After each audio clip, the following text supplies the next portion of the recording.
નમસ્કાર દર્શક મિત્રો, બોટાદ દસ્તક ન્યૂઝમાં આપનું હાર્દિક સ્વાગત છે અને હું છું એલડી મકવાણા. આપ જોઈ રહ્યા છો બોટાદ દસ્તક ન્યૂઝ. હવે પછીના સમાચાર વિગતવાર.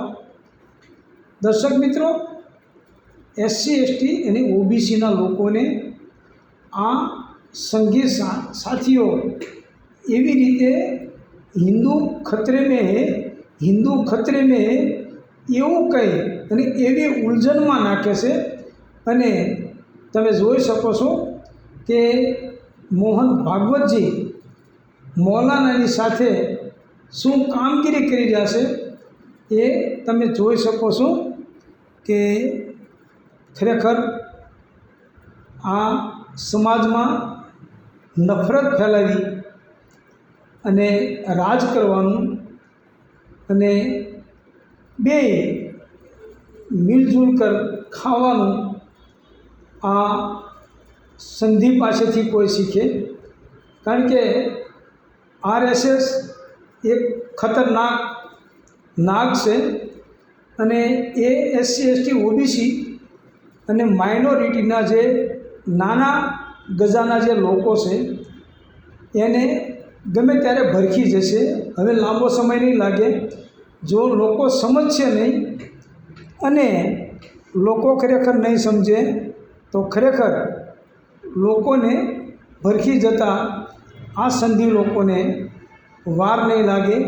કારણ કે એમને મોજ મજા કરવી છે, એમને જલસા કરવા છે, એમને કોઈની કાંઈ ચિંતા નથી. એમને ફક્ત એમની ગાદી ટકાવી રાખવાની, ભાજપને એની ગાદી ટકાવી રાખવાની, આરએસએસને એની ગાદી ટકાવી રાખવાની, વિશ્વ હિન્દુ પરિષદને એની ગાદી ટકાવી રાખવાની અને તમામ બજરંગ દળ, આરએસએસ, વિશ્વ હિન્દુ પરિષદ જે કાંઈ છે એ બધાને એની ગાદી ટકાવી રાખવામાં રસ છે. અને હિન્દુ મુસ્લિમ કરે તો જ એની ગાદી ટકી રહે એવું છે. કારણ કે મુસ્લિમના નામે હિન્દુઓને છેતરી અને હિન્દુને મુસ્લિમ સાથે ઝઘડાવી અને આ તમે જોઈ શકો છો આ મોહન ભાગવત સાહેબ શું કરી રહ્યા છે. Botad Dastak news, L D Makwana, Botad.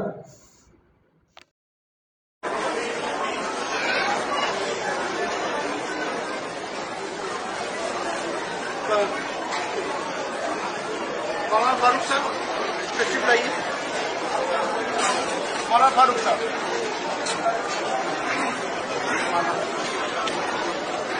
नाना के हाथ में जो आपको अच्छा लगे उनको जैसा अच्छा लगे जी अभी जबकि मार ये जपना है. ये आपको जपते रहना है. कारी साहब तशरीफ लाइए. कारी साहब तशरीफ लाइए.